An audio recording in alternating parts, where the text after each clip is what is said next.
The Erebus V station drifted through the rim of the galaxy, like a wounded relic from a war long forgotten by the stars. It didn't spin. It didn't blink. It didn't even hum anymore.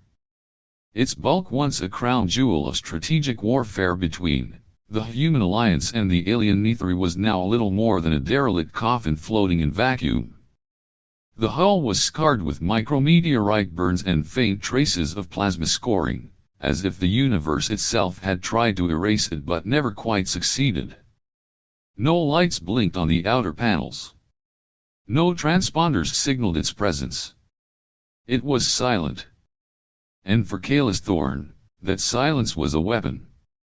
She stepped off her stealth pod and onto the corroded alloy floor, her boots making no sound.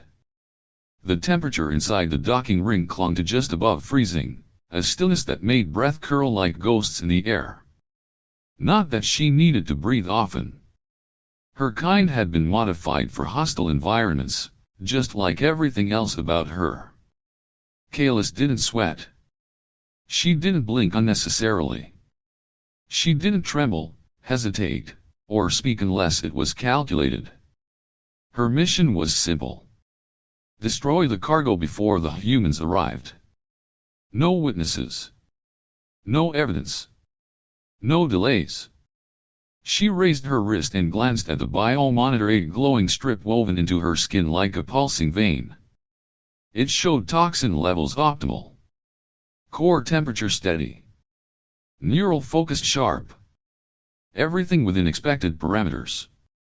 Her body was a weapon of precision. Her skin alone was enough to bring a human's nervous system to failure within 5 seconds of contact. She had seen it happen.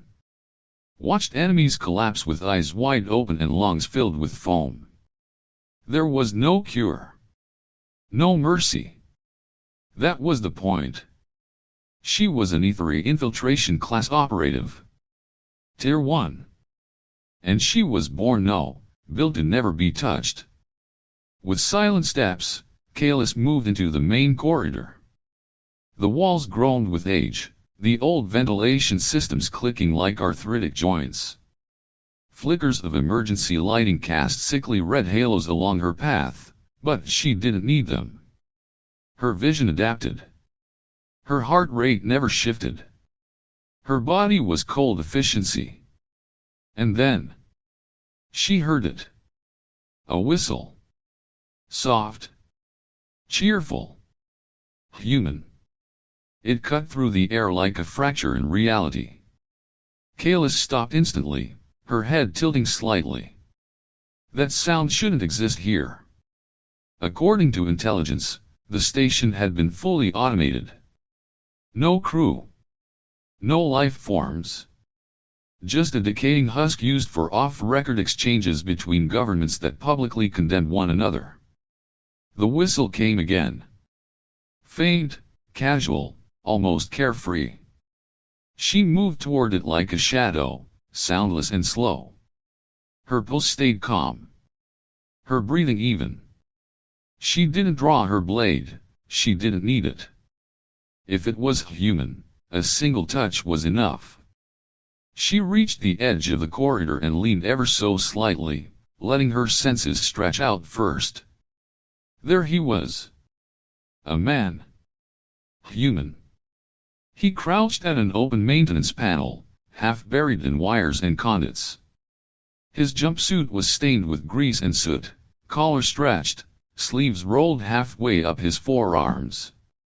A small utility lamp illuminated his workspace, casting sharp gold light over his fingers. One foot was propped up lazily against the panel's edge. He tapped it in rhythm with a tune he was whistling, something old, maybe earth jazz or folk. She didn't know. But it had a rhythm. A memory. He wasn't armored. He wasn't armed. No hazmat shielding, no tactical gear, not even a helmet. He was just there. Working. Alive. And absolutely unaware that a walking biochemical death sentence was watching him from the shadows, 20 feet away. calculating the exact angle she would move if she needed to neutralize him in under 3 seconds. Then, as if the universe had a sense of humor, he smiled. Not to her. Not even knowing she was there. Just smiled. At the work. At the silence. At the absurdity of whatever kept him breathing in a place like this. Kalis had seen hundreds of human faces before, most of them contorted in pain or frozen in horror as her toxins took hold. But this one was different. Calm. Present. Unbothered by the dead metal around him. As if he belonged here. As if he'd claimed the silence of Erebus V as his own. And something in her, something long buried beneath protocol and synthetic instincts, hesitated. Just for a breath. A fraction of a second. But in that sliver of stillness, she understood, this was not going to be a normal mission.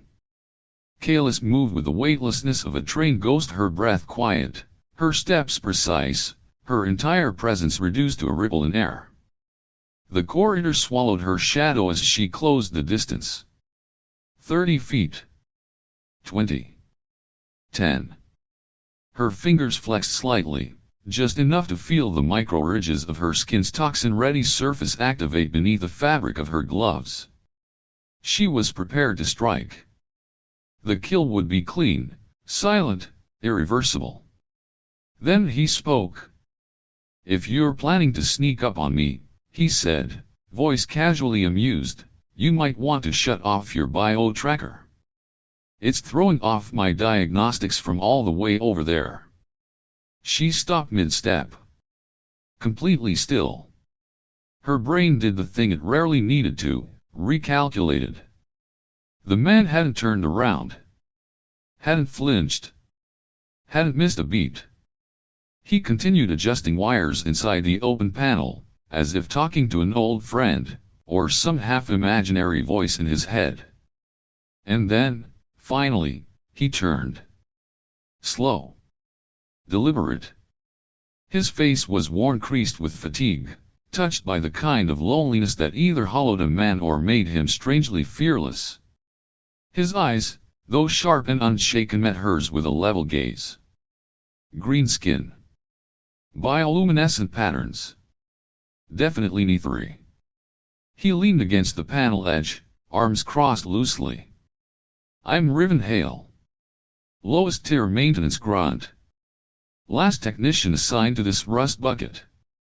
Also, possibly the only survivor of the Cronus 9 meltdown. So, either you're here to kill me, or this is the weirdest fever dream I've had since the vending unit tried to give me marriage advice. Kalis blinked once. She didn't answer. Instead, she stepped forward in a single smooth motion, crossing the final gap between them without a sound. Her fingers slid across his exposed forearm, skin to skin, delivering the full surge of her contact toxin in less than a heartbeat. It was reflex. It was protocol. It was certainty. And then, nothing happened. No spasms. No choking. No collapse. No death. Riven simply looked down at the spot she had touched, where her fingertips had traced along the pale ridge of his arm. Then he looked back at her. Was something supposed to happen? He asked, blinking once. Because I feel fine. Confused, but fine. Kalis took a single step back. Her hands clenched involuntarily. She scanned his face, his skin, his breathing. Her biomonitor ticked silently. Everything in her training, every page of Nithri biochemical doctrine screamed that this man should be dead. Impossible, she murmured. Riven chuckled softly, rubbing the back of his neck. His laugh wasn't arrogant. It wasn't mocking. It was the laugh of someone who'd long since stopped being surprised by his own survival. Ever since Cronus 9, he said, nothing kills me anymore. 10,000 people died in that containment breach. I didn't.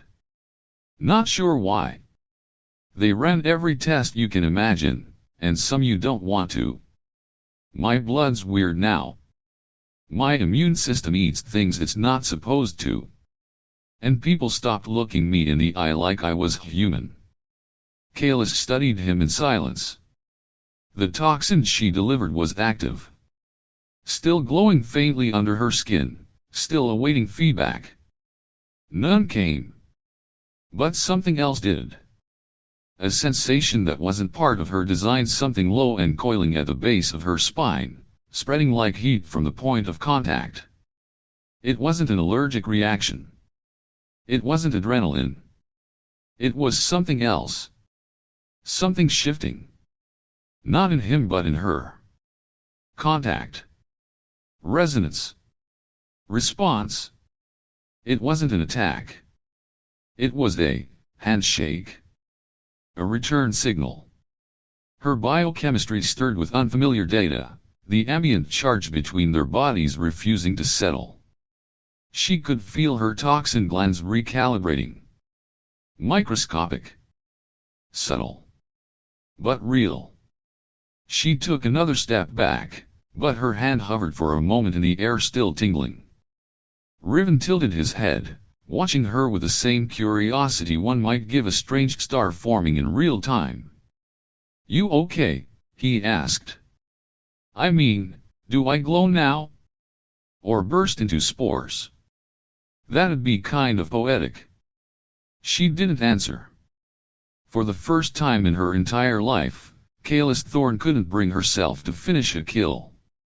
And worse, she didn't want to. Kalis didn't retreat, but she didn't advance either. She stood there, still as carved obsidian, her hand half curled at her side, fingers twitching in microscopic increments she couldn't explain. Her bioluminescent patterns, normally controlled, precise, an elegant lattice beneath her skin, were flickering irregularly now. Not in alarm. Not in battle readiness. But like confusion. Resonance. Something unclassified. Riven Hale wiped his hands on a rag pulled from his belt, unconcerned. As if he hadn't just survived biochemical contact that should have liquefied his central nervous system. As if the two of them weren't, by every known galactic law, natural enemies. He looked at her not like prey. Not like predator. But like a person. "So," he said, breaking the silence, "you've got two options now, I guess. Kill me anyway and toss me into an incinerator.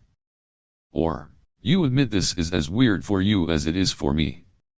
His smile returned, faint but warm. It shouldn't have mattered. But somehow it did. Kalis tried to focus on her internal diagnostics. Her glands were still producing toxins, but slower now.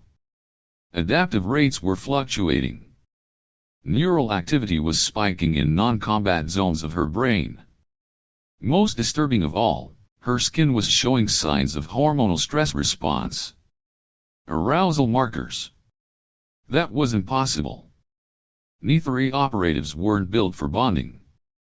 They were sterile by design, their bodies chemically firewalled against the chaos of intimacy, desire, distraction.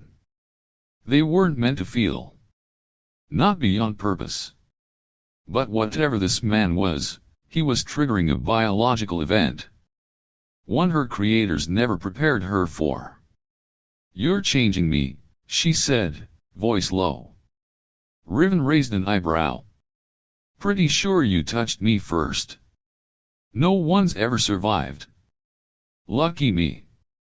She took a slow breath through her nose. The air around him carried some faint trace. Not a scent, not pheromones, something deeper. Resonant. Like a forgotten note in a song only her body could hear. Her skin buzzed faintly when he looked at her too long. She didn't like it. She also couldn't stop it. Riven, oblivious or uncaring, sat down on a nearby crate and stretched out his legs, as if they weren't standing in a ghost station with potentially deadly cargo and military secrets buried in its bones. So, Kalis, right? You don't look like someone who smiles a lot. That's okay. I'm good at carrying conversations. She didn't reply. You're wondering how I'm still breathing. How I'm not twitching in a puddle of myself. But the truth is, I'm not fully human anymore. Haven't been since Cronus 9. Something about the radiation, the spores, the whatever they were researching there, it changed me. My blood doesn't clot right anymore. I haven't been sick in years. And toxins just don't stick. He looked at her again, head tilted. But you look like someone who has to be alone. Someone engineered to never feel touch. That hit harder than she expected. He wasn't wrong. Touch had always meant death. For others. For herself. And in an ethery culture, where physical contact was both taboo and tactical, Kalis was a walking exile. Even among her own, she was kept separate. Isolated. Revered and feared. But never loved. Riven leaned forward, resting his elbows on his knees. But you touched me. And I'm still here. He reached out, palm open. Not to challenge. Not to provoke. Just, open. Kalis stared at it like it was a weapon. This is a mistake, she said, more to herself than him. Maybe, he replied. But sometimes the best things start that way. For a moment, no one spoke. The station hummed faintly, alive with ghosts and dormant systems. Her biomonitor pulsed again, faster this time. She was no longer just reading him. She was reacting to him. Synchronizing. And somewhere, deep in her genetic code, something ancient stirred. Not war. Not poison. Not programming. But choice. And for the first time since she was made, Kalis didn't know if she wanted to obey, or rebel. The soft chime from Kalis's biomonitor wasn't loud, but in the silence of the station, it sounded like a gunshot to her nervous system. She glanced at the pulsing alert across her wrist display. There it was, clear and undeniable. Incoming, Nethery command vessel, orbital position confirmed. Her breath slowed. Her spine straightened. Reflexes older than memory took over. The mission clock had changed. Company? Riven asked, voice lower now, eyes alert. Kalis didn't answer immediately. Her mind was already calculating distances, time to dock estimates, excuse scenarios, elimination plans. The arrival wasn't unexpected, but the timing was earlier than anticipated. The command ship wouldn't just pass by. They would hail. Scan. Analyze her vitals. Ask questions. She glanced at Riven again. He was still breathing. Still alive. Still entirely impossible. She should kill him. Right now. And the variable. Clean the slate. Protocol demanded it. And yet. Hide. In that compartment. Now. Her voice came out sharp, too sharp, laced with emotion she hadn't authorized. To her mild surprise, Riven didn't argue. No smirk. No sarcastic quip. Just a small, knowing nod. He crossed the bay quickly, ducking into a side maintenance closet, gently pulling the door shut behind him. The room was silent once more. Kalis exhaled slowly and moved to the COMM station, fingers gliding over the cold interface. The unit flickered to life with a quiet hum as the encrypted channel opened. A familiar face filled the screen. Commander Irixtal. He was neither military perfection, angular jawline, skin etched with command glyphs and rank sigil markings that shimmered like liquid steel. His expression was impassive, but his violet eyes burned with that same clinical contempt he'd always carried. "Operative Thorn," he said without preamble. "Report." Kalis stood straighter. Her voice came cold and smooth. "Station secured. No personnel present. Cargo has not yet arrived." Tal's eyes narrowed, just slightly. A subtle flick of his fingers called up her biometric feed, real-time stats from her biomonitor scrolling across his screen. "We detected elevated biochemical activity in your proximity." A pause. The kind of pause that could mean suspicion or patience. Both were deadly. "Heightened alertness," she replied, maintaining eye contact. "Caused by discrepancies in alliance logs. The station is less automated than expected. Some systems have been tampered with." Another pause. Longer. Calculating. Then, finally. "Understood. Stay sharp. Confirm cargo destruction when complete. We remain in holding pattern." The signal cut. Kalis let out a breath she didn't know she'd been holding. Silence returned. Not peace, just the waiting kind of silence that always came before consequences. Then the door behind her creaked open. Riven peeked out, expression unreadable, a small cleaning drone clutched under one arm like some awkward pet. "So, he said, shifting his weight. "You're not going to kill me, right?" Kalis stared at him. Her hand almost twitched toward the blade at her hip. "It would be easy. A second, maybe two. Just one final act to restore balance, erase doubt, fulfill what she was designed to do." But something deep, cellular, ancient even in its newness whispered against it. She stared a little longer. Then said, without flinching, "Not yet." The door to the closet slid fully open with a soft hiss, and Riven stepped out into the room, cradling the cleaning drone in his arms like someone holding a very opinionated cat. He set it down gently. It beeped once in protest, whirred twice like a grumble, then rolled itself into a lazy circle at Kalis's feet. She didn't move, but the faintest quirk of her brow acknowledged its presence. Or its attitude. Riven scratched the back of his neck. "So, I'm guessing your boss isn't a chatty type." Kalis didn't answer. She was still watching the COMM panel, even though the signal had long gone dark. Every instinct told her this had already gone too far. The anomaly of his survival was dangerous enough. Letting him stay, let alone breathe, was a calculated betrayal of her purpose. The toxin glands in her skin were still active. Still waiting. But her hand didn't reach for the knife. "Not yet." "He called you Operative Thorn," Riven added after a moment.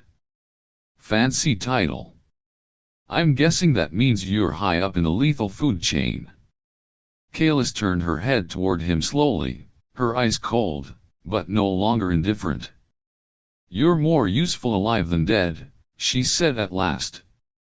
"Flattering," Riven muttered. "That's the most romantic thing anyone's said to me in weeks." She blinked. That was not a compliment. He gave her a crooked grin. Didn't sound like one. But hey, I'll take what I can get. Kalis began to pace the perimeter of the room, scanning power levels, thermal readings, motion detectors. She wasn't worried about physical threats, not with an Aetheri command ship watching from orbit. No one else would be foolish enough to board. But Riven. Riven was the variable. His biology. His calm. His eyes. The way his presence was beginning to affect her own physiology. The monitors on her wrist were registering changes she hadn't been trained to interpret. Slight elevation in endocrine activity. Subtle shifts in core temperature. Toxin production cycling irregularly. She should be in a kill state. But instead her body was learning him. So, Riven said, breaking the silence, "What's in this mysterious cargo I keep hearing about? You were going to kill me for seeing it, weren't you?" She turned to him, gazed sharp. "It's classified. Which means it's probably way more dangerous than the last thing I cracked open." That turned out to be a container of sentient algae. Smelled like socks. Tried to communicate by spelling curse words in mold. Kalis said nothing. "Point is," Riven continued, shrugging, "I've had worse mornings." He walked slowly toward the cargo crate in the center of the room. It sat there like a silent promise, sealed, shielded, waiting. Kalis stepped in front of him before he could reach it. "You shouldn't get near that." "Right. Because it might kill me," he said. Then paused. "Except you already tried that, didn't you?" She didn't answer. Because he was right. He looked at her again, closer this time. Something had changed in his gaze. Less curiosity, more knowing. He didn't fear her. He should. But he didn't. "You keep saying I'm useful alive," he said softly. "Useful for what?" Kalis hesitated. She had never hesitated in her life. She had been designed not to. "Whatever you are," she said slowly, "you're not normal. You survive contact. You show no neurotox reaction. That makes you unique." "So you're saying I'm special," he said, deadpan. Damn. Took an ethery death weapon to finally hear that from someone. A faint beep from her biomonitor interrupted them. Kalis glanced down. The display pulsed in amber. Toxin synchronization, incomplete, mutual resonance detected. She blinked. This wasn't just tolerance. It wasn't immunity. Their bodies were syncing. "You're affecting me," she said out loud, unable to mask the awe in her voice. Riven looked startled. "Affecting you how?" Kalis slowly raised her hand, watched the light beneath her skin shimmer not in its usual combat lattice, but in fluid, changing swirls, mimicking something close to emotion. "That shouldn't be happening," she whispered. "I wasn't meant to change." He stepped forward. Not enough to threaten, just enough to matter. Maybe that's the point. Nova let out a sharp, descending chirp that echoed through the cold metal chamber. Her body spun in a tight loop, brushing against Riven's boot before blinking a soft amber alert across her side panel. Kalis looked up from where she had been tracing the holographic schematic of the station. "What is it?" she asked, already moving toward the console. Riven wiped his hands on the back of his sleeve, eyes narrowing as he read the data streaming from Nova's link. "Incoming vessel," he said. "Alliance registry. ETA 12 minutes. That made Kalis freeze. "They're early," she said. Riven's hands stilled above the console.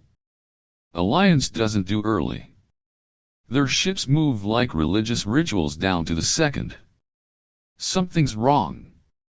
Kalis didn't respond, but she felt it too, an undercurrent in the air, like the moment before a storm hits atmosphere. By the time the shuttle docked, both of them were already at the bay. It arrived fast and rough, scraping the outer airlock with careless precision. The doors cycled open, and out stepped a human pilot in a grease-streaked uniform. She looked as though she hadn't slept in 2 days and didn't care about impressing anyone, certainly not an ethery operative with glowing skin and an unreadable stare. She pushed a hover crate ahead of her and shoved a tablet into Riven's hands. "Sign here," she snapped. I've had an E3 cruiser on my ass for half a cycle and no one bothered telling me this was a high clearance op. If your glowing friends want to tail someone, maybe send a message next time. Kayla stepped forward, her voice sharp. What cruiser? The pilot rolled her eyes. The one that's been shadowing me from low orbit for 6 hours. No contact, just watching. Creepy as hell.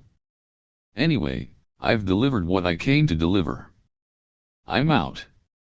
And just like that, she turned on her heel and vanished back through the airlock. The hiss of pressure equalization was barely over before the shuttle's engines roared back to life. They were alone again. Kalis turned to the crate, her pulse a steady drum beat beneath her ribs. She could feel the presence of the cargo. It radiated weight not in mass, but in meaning. Riven stood beside her. Let me guess, he said. Triple encryption? Kalis nodded once. Alliance military grade. Riven gave Nova a nudge. The drone beeped, eager, and extended a fine interface needle into the crate's access port. There was a pause longer than usual, then a soft, almost respectful hiss as the locks disengaged. Kalis stepped forward and opened it. Inside were vials 24 at least resting in a stasis tray that kept them chilled and stable. The fluid within them was a luminous green gold, shifting like living plasma. Each vial pulsed faintly, as if aware it had just been unburied. Nestled between the vials was a data tablet already active, its screen flickering with molecular schematics and genetic breakdowns. Kalis reached in. Her hand trembled. She never trembled. She lifted the tablet and scanned it. Lines of N3 neurochemical sequences danced across the screen, labeled in both Alliance code and broken N3 subscript. The formula was precise. Elegant. It wasn't a weapon. Synthetic N3 pheromone suppressants, she whispered, barely audible. Riven stepped closer. Meaning what? They've isolated the trigger, Kalis said. The biochemical switch that activates our toxin response. She looked at him, and for the first time, her eyes weren't calculating, they were stunned. They're trying to make us touchable. Riven stared at her. And you were sent to destroy this. Kalis didn't answer with words. She just nodded. The silence that followed was dense. Heavy. This isn't cargo, Riven said finally. It's a cure. He looked down into the crate, then back at her. The glow of the vials painted his skin faintly green. It's a bridge. And Kalis, for all her training, all her precision, all her purpose, couldn't deny it anymore. It was the first thing she had ever seen that felt like it could end the war.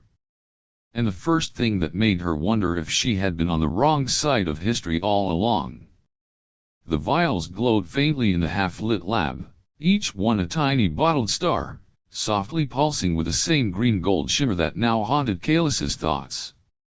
They looked almost gentle, almost beautiful, so innocent in appearance for something so politically explosive. But the danger wasn't in what they looked like. It was in what they meant. Riven stood a few paces away, his gaze locked not on the cargo, but on her. This is why they sent you, he said at last. Not just to destroy cargo. Not even to silence a leak. They sent you to erase this. All of it. Kalis didn't respond. Because he was right. The data was irrefutable. The formulas were elegant, functional. This was not just a scientific breakthrough, it was an existential threat to the N3's most sacred doctrine, that they were untouchable. That they were separate. That their biology was a barrier no less a race could cross. And here it was bridging that divide in a vial no longer than her finger. It's dangerous, she murmured, voice heavy with more than duty. If humans can resist us, if we become compatible, we'll lose everything.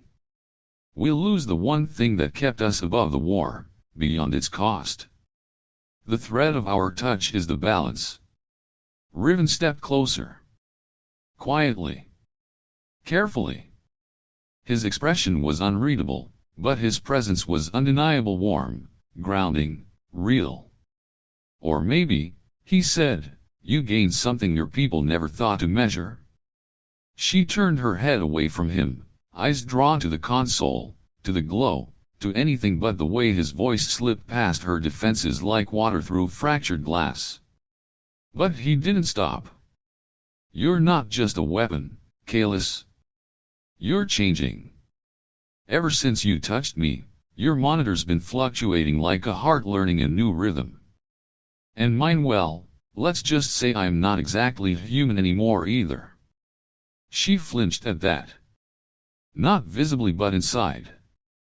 Somewhere deep and mechanical, a response triggered by proximity and implication. She had touched him. That should have ended him. But instead, it had started something. It's not safe, she said, almost to herself. Riven stepped into the narrow space between them. Close, but not forcing anything. His voice dropped, softer now. Safe. He gently took her hand in his. She didn't pull away. Since when has anything truly alive ever been safe? His hand was warm.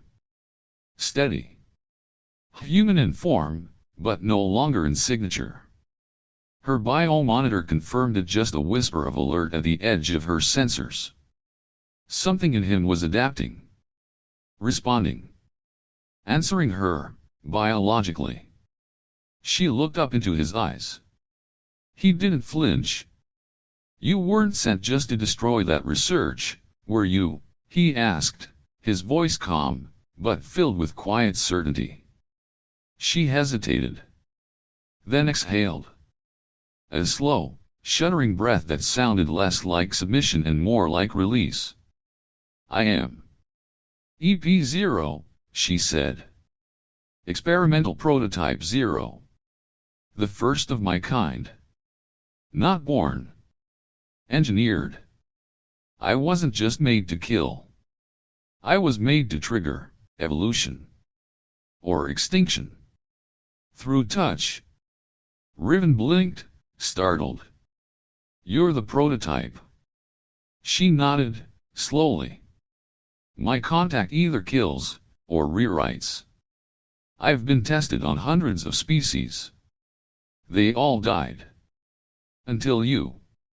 A heavy silence stretched between them. It wasn't just revelation, it was gravity.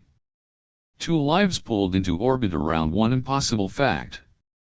They were rewriting what it meant to be incompatible.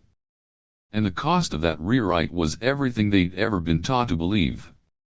The station trembled, not with impact, not with weapons fire, but with something quieter, deeper. A subtle hum passed through the alloyed bones of Erebus V like a shiver in a sleeping creature, as if the structure itself sensed what was happening inside its forgotten shell. Kalis's head snapped up. The tremor wasn't external. It was localized. Centered on them. Nova emitted a high-pitched trill, something close to panic in her machine voice, and began spinning wildly in a diagnostic circle. Lights blinked in rapid succession along her spherical shell. Kalis raised her wrist, her biomonitor flickered erratically, streams of data cascading in a language even she struggled to decipher. Genetic sequences. Synaptic activity. Cross-cellular responses. Overlaying each other in impossible harmony. She turned to Riven. Your skin, she said. Her voice was barely more than breath. Riven looked down at his forearm and froze. His skin shimmered. Not with sweat, not with sickness. It glowed faintly, softly, in the exact pattern of her own ethery bioluminescence. The familiar lattice, once exclusive to her people, now danced beneath his human skin in pale green light. So's yours, he said. She looked at her own hands and realized her glow had changed, too. It was no longer sharp and weaponized, no longer pulsing with deadly intent. It had softened, curved, swirled in rhythm with something that wasn't just hers anymore. Nova's scans completed with a final, uncertain beep.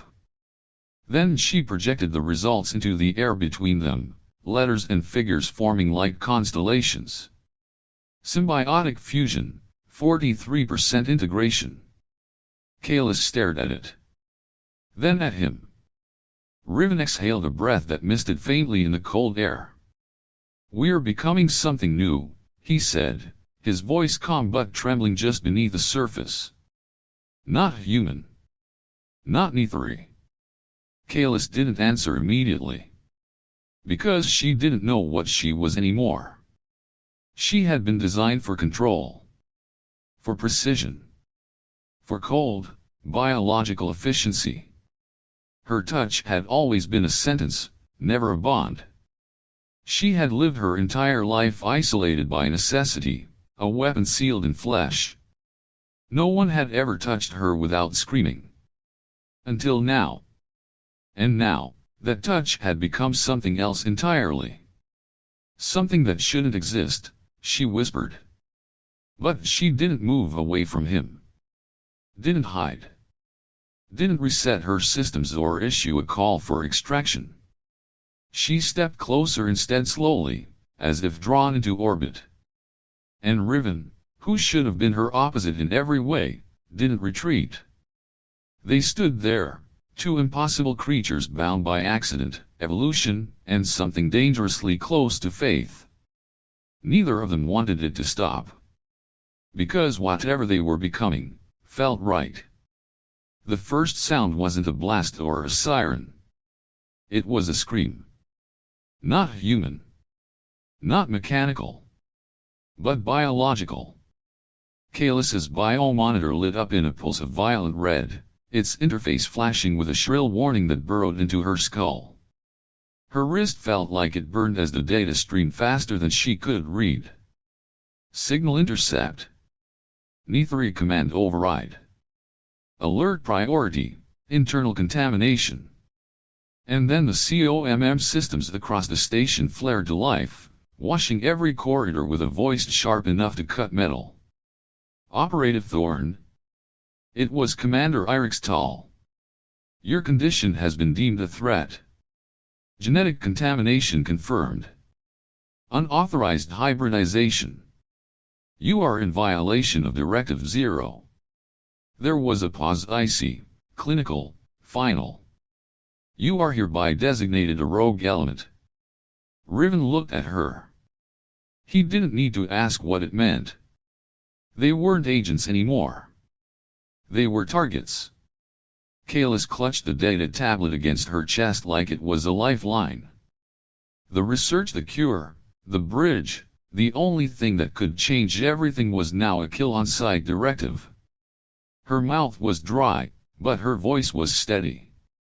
They are going to wipe us out, she said. And this research with us. Riven didn't flinch. Then we don't let them. The lights above them flickered. A low rumble vibrated through the floor, the docking clamps releasing, boots hitting metal, drop pods slamming into rails. The strike teams had arrived. Fully equipped Netheri enforcers, fast, precise, emotionless. Kalis had once been one of them. Now she was prey. She didn't hesitate. She grabbed Riven's hand. Move. They ran. Together. Down maintenance shafts layered in dust and memory. Through sealed bulkheads, past flickering lights and dead terminals. With each breath, their bodies burned not with exhaustion, but with a slow wildfire of becoming.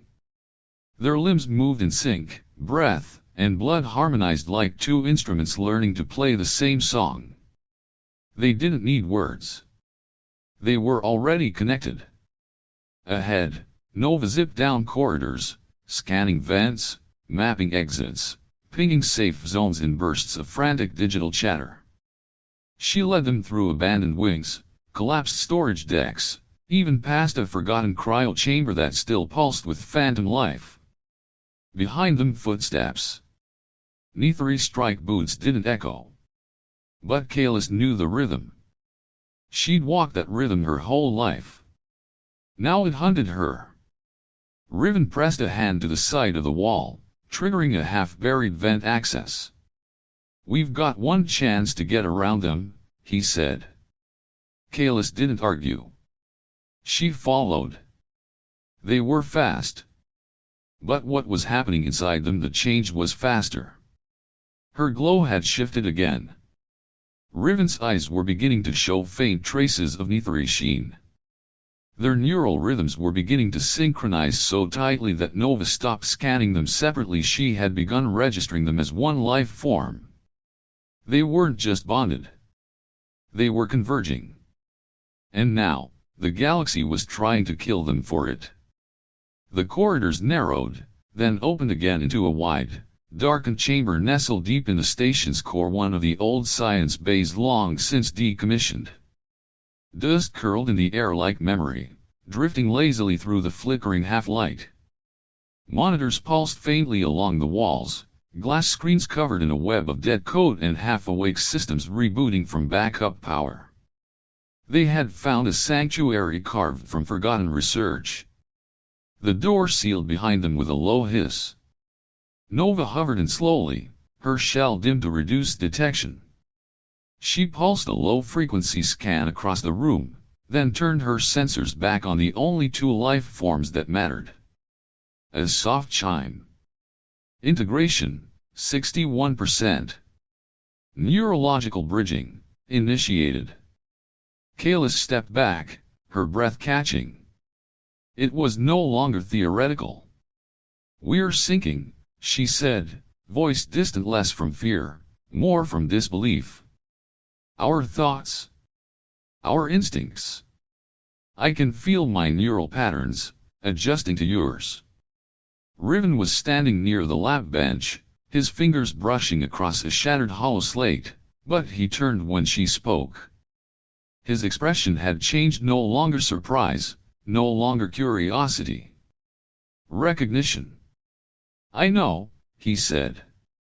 "I can feel you even when I'm not looking at you." He didn't mean emotionally. He meant biologically. Neurologically. He walked toward her, not hesitantly, not in fear, but with quiet, unshakable certainty. Kalis didn't step back. She didn't flinch. And when Riven's hand reached for hers, it didn't trigger defense mechanisms or toxin reflexes or biological alerts. Their palms met like puzzle pieces finally clicking into place. Then he leaned in, not cautiously, not as an experiment but as someone who already knew the answer. Their lips met again. And this time it wasn't strange. It wasn't dangerous. It was inevitable. There was no recoil. No bio-alarm. No systemic rejection. Kalis's skin, once a barrier of death, no longer rejected contact. Her toxins had gone quiet, dormant, like a species surrendering to peace for the first time in its history. Riven's body responded in kind. His skin shimmered with a faint nethery light beneath the surface, his pulse syncing with hers in microscopic rhythms neither of them controlled anymore. They weren't merging. They had already merged. Not completely. Not yet. But the moment was no longer about what they might become. It was a quiet declaration. They already were. And outside that lab door, the universe was preparing to destroy them for it. They moved like ghosts through the darkened halls, fast, silent, absolute. No more hesitation. No more division between them. Kalis no longer calculated her movements in isolation. Riven didn't second-guess his steps. They flowed together, a single will moving through two bodies. By the time they reached the communications hub, the resistance was already there. Guards Netheri enforcers in full combat exoskins stood at strategic points across the outer ring of the chamber. Their eyes glowed with cold directives. They didn't see Kalis and Riven as people anymore. They were breaches. Anomalies. Diseased convergence. But Kalis and Riven didn't speak. They didn't need to. They launched. She moved first, elegant and surgical, slipping between shadows, her body a whisper of death. Her toxin glands reconfigured for short-range contact, non-lethal disruption bursts now tailored to drop nervous systems into shutdown mode without permanent harm. Riven followed not behind her, but with her. His movement was blunt, direct, relentless. Where she was the blade, he was the hammer. And in his arms, now subtly stronger, faster, reinforced by whatever biological revolution was rewriting him from the inside, he struck with a force of purpose. Together, they moved like prophecy. One of the guards raised the rifle too slow. Kalis pivoted, palm striking the soldier's neck. He dropped before his body knew it was down. Another turned, but Riven was already there, disarming and sweeping him into the wall with a thud that silenced the room. By the time the last guard fell, Kalis and Riven were at the central terminal. Nova rolled in, scratched and sputtering from her earlier escape paths, but operational. She plugged into the mainframe without ceremony, her interface lights blinking rapid fire as she bypassed security in record time. Kalis placed a data tablet onto the console. The cure. The scans. The integration logs. The proof of everything they had become. 17 neutral research hubs across the galaxy, Netheri and human link via dark data relays. Nova launched the transmission. Each line of code, each heartbeat of evidence, poured into the network. Unfiltered. Uncensored. Kalis watched it spread across the screen like fire through a forest built on fear. Riven stood beside her, watching the stream cascade into the stars. "We changed the galaxy," he said softly. And then the doors behind them exploded. Steel twisted. Smoke filled the room. From the fire walked Commander Irixtal, his uniform pristine despite the chaos, his face carved from ice and disgust. He was flanked by a squad of soldiers in full burn mode armor, weapons raised, fingers ready. He stepped forward and looked at Kalis like she had betrayed the gods. "What you've become is heresy?" Kalis didn't look away. Her hand found Riven's. "What we've become," she said, her voice calm and absolute, "is truth." The room shook beneath her feet as the warning klaxons began to scream, sharp, pulsing howls that reverberated through the station like a death knell. Kalis's biomonitor flared red. Not biological. Structural. Alert, self-destruct sequence initiated. T-10 o'clock. Above them, the emergency lights flashed in a wild, crimson rhythm. Commander Tal had made his final decision: not justice, not capture. Erasure. If the Netheri couldn't control her, they would bury her in the fire. Along with Riven. Along with the truth. Kalis turned as the first blast hit near the west corridor. Metal panels peeled open like wounded skin, smoke pouring in from the ruptured supports. Enforcers surged through the breach, firing stun lances and wave-pulse rifles. But Kalis didn't run. She moved. Fluid. Sharp. Beautiful in the way fire dances when it consumes the cold. She struck fast, disabling with the precision of a blade wielded by instinct and memory. Riven was beside her, his movements no longer reactive, but deliberate, anchored by something more than adrenaline. "Go!" Kalis shouted, catching him before he could take a pulse hit to the chest. "Not without you," Riven growled, breath thick with smoke.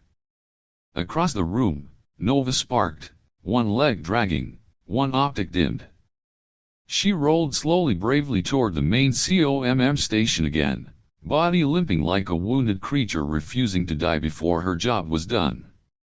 Transmission complete, she crackled, voice glitched and fading. Kalis spun toward her as another tremor shook the station. The data was out. The truth had reached the stars. We have to go. Riven barked, grabbing Kalis's arm. She nodded, and together they moved, weaving through fire and failing gravity until they reached the pod bay. An escape capsule, a small vessel meant for emergency ejection, awaited at the edge of a collapsing corridor. Riven shoved the door open with a grunt as Kalis stumbled in behind him, her arms wrapped protectively around the final 2 vials of the suppressant compound. She cradled Nova in her lap, the AI buzzing softly in sleep mode, flickering like the last light in a dying lantern. Riven punched the launch sequence, hands steady. "Where to?" he asked. Kalis turned her head, the glow of Erebus V fire dancing across her cheeks. "Europa," she said. "Joint research colony. No military. Just minds. People who want to understand, not destroy." The engines roared. The clamps disengaged. The pod launched. Behind them, the Erebus V station erupted not in silence, but in brilliant flame, its death echoing across the dark as ruptured metal folded in on itself and the remains of a long war were swallowed by heat. Inside the pod, there was only breath, and stillness, and the distant thrum of starlight. Kalis looked down at her hand, still glowing, still alive. She wasn't human. Not anymore.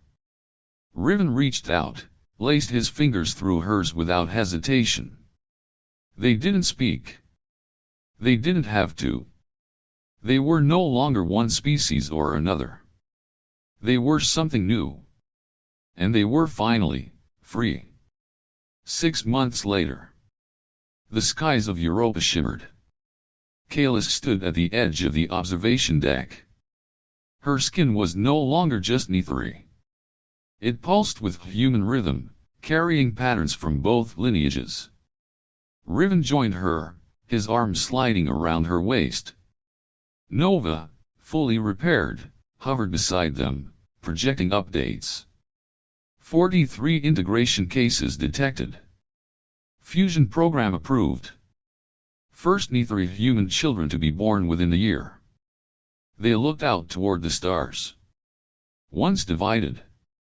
Now whole. "So," Riven whispered, "does this mean we're a species now?" Kalis smiled. "No.